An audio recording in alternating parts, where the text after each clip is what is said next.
Ada handphone di kepala saya.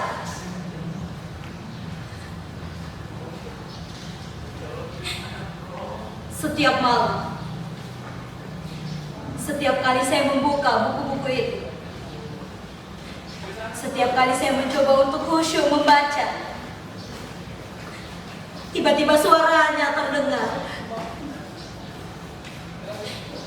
Ini terjadi sejak ayah membuat peraturan baru di rumah ini. Ia melarang handphone di malam hari. Dan saya harus menyerahkan benda pujaan saya itu kepada ayah. Maka saya akan duduk di bangku itu, menghadapi buku-buku yang bisu dan tidak asik itu sampai saya tertidur. Ayah atau ibu, mereka bergantian seperti tentara jaga malam, akan datang ke kamar ini setiap 1 jam sekali. Mereka datang hanya untuk memastikan bahwa saya masih membaca sebelum pukul 10 atau 11 malam, waktu saya untuk tidur.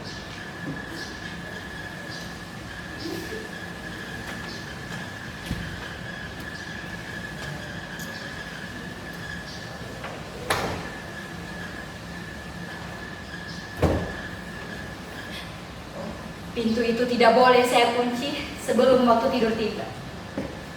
Ini peraturan kedua.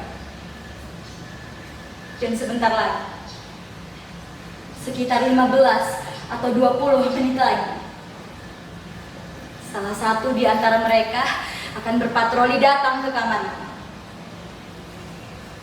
Itu artinya saya harus ada di buku itu dan kembali membaca. Tapi sebelum itu terjadi, izinkan saya berbagi cerita kepada hadirin sekalian, baik yang hadir secara langsung menyaksikan nasib saya di kamar ini, maupun melalui Zoom. Saya bukannya tidak berusaha, bahkan segala upaya telah saya kerahkan untuk bisa membaca dengan khusyuk dan bahagia.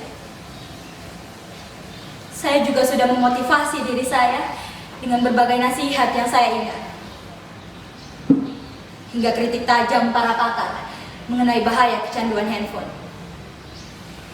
Tapi itu tak jua mengurangi kerinduan saya untuk dekat dan bersama dengan handphone.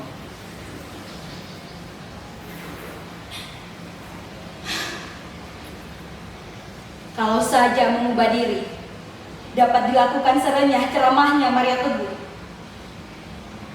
mungkin saya tidak menderita begini lagi. Tak percaya?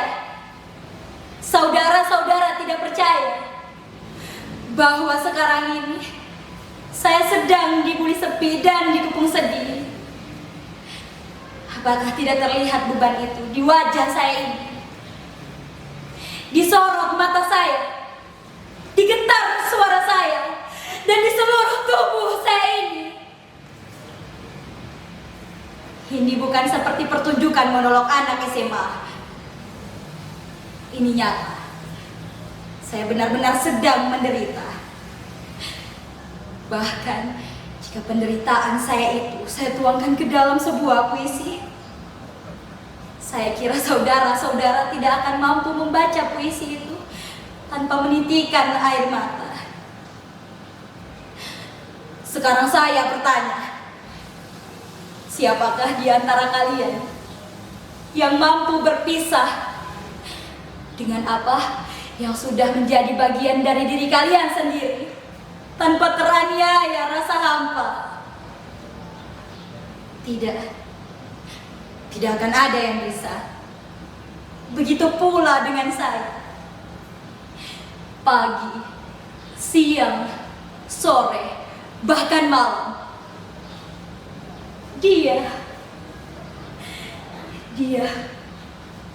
Dialah yang selalu menemani kita tanpa keluhan sedikit pun. Ia bahkan telah menyimpan nama kita dan seluruh memori tentang kita di dalam dirinya.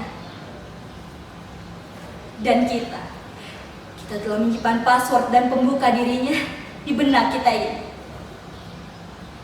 Suatu simbiosis yang sangat romantis dan intim, bukan?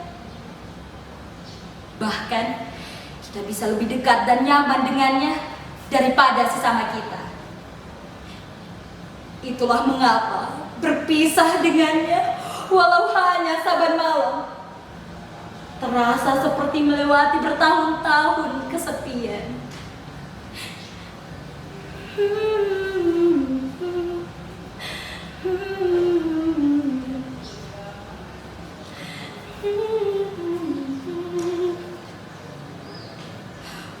Oh, handphoneku, betapa berat dan panjang jalan yang harus kutempuh untuk kembali bersama.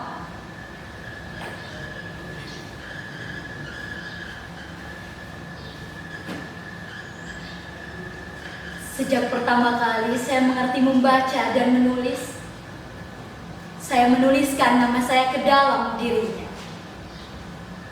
Ar-Rayyan. Saya memang sempat berganti-ganti partner dari handphone satu ke handphone lainnya.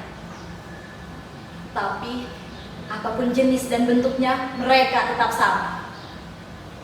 Selalu menemani dan melayani kita.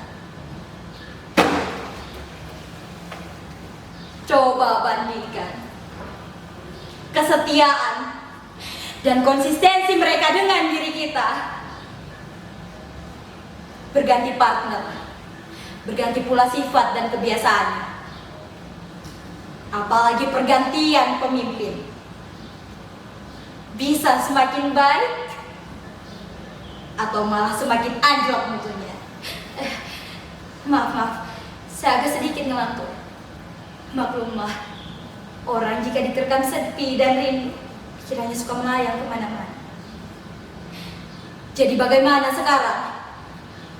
Apakah sudah cukup jelas bahwa saya sedang menderita?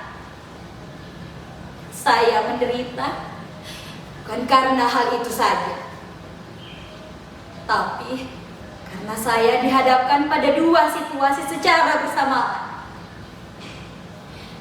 Di satu sisi, saya tahu ayah dan ibu bertujuan baik. Mereka ingin saya maju dan memiliki prestasi dalam bidang studi. Tapi di sisi lain, seluruh diri saya, kesadaran saya, dan seluruh jiwa saya sudah terbiasa sejak kecil bahkan dengan dia ada di sisi saya. Dan sebelum peraturan itu ada, saya sudah terbiasa tidur dan dia rebah di sisi saya. Persis di sisi saya.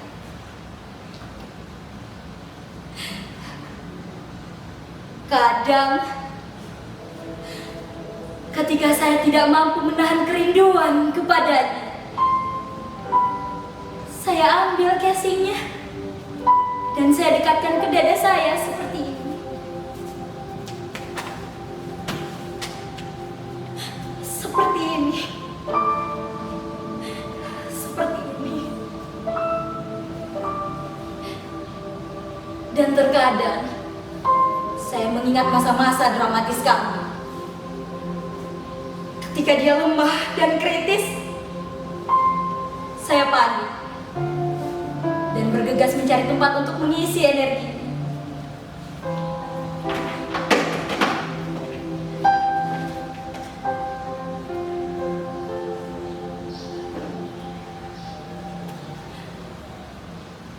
Tak ada yang lebih membahagiakan selain mendengar suara renyah dan riaknya. Bertamasya dengannya, mengunjungi situs-situs kapanpun saya inginkan. Dia membuat hidup kita lebih mudah. Dia membuat hidup kita lebih bahagia, tepat di saat yang kita inginkan. Jadi, bagaimana bisa saya berlama-lama dengan buku-buku yang bisa itu untuk menata masa depan? Itu menghabiskan waktu, menghabiskan tenaga, bahkan pikiran. Saya pernah hampir tidak bergantung lagi kepadanya. Tapi di suatu malam, saya memergoki ayah dan ibu sedang duduk asik dan begitu intim dengan handphone mereka masing-masing. Saya merasa dihianati. Dan sejak saat itu, kemampuan saya untuk berpisah dengannya menurun. Bahkan dia telah ada di kepala saya dan menjadi seperti denyut dalam jantung saya. Dan saya teramat mencintainya.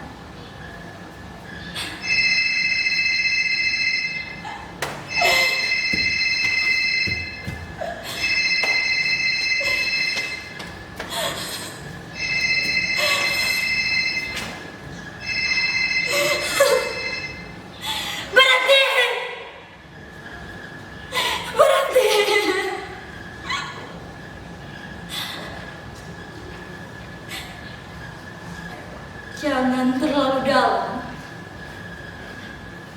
Jangan terlalu dalam mencintainya. Atau kalian akan menjadi seperti saya. Arayang, ada apa nak?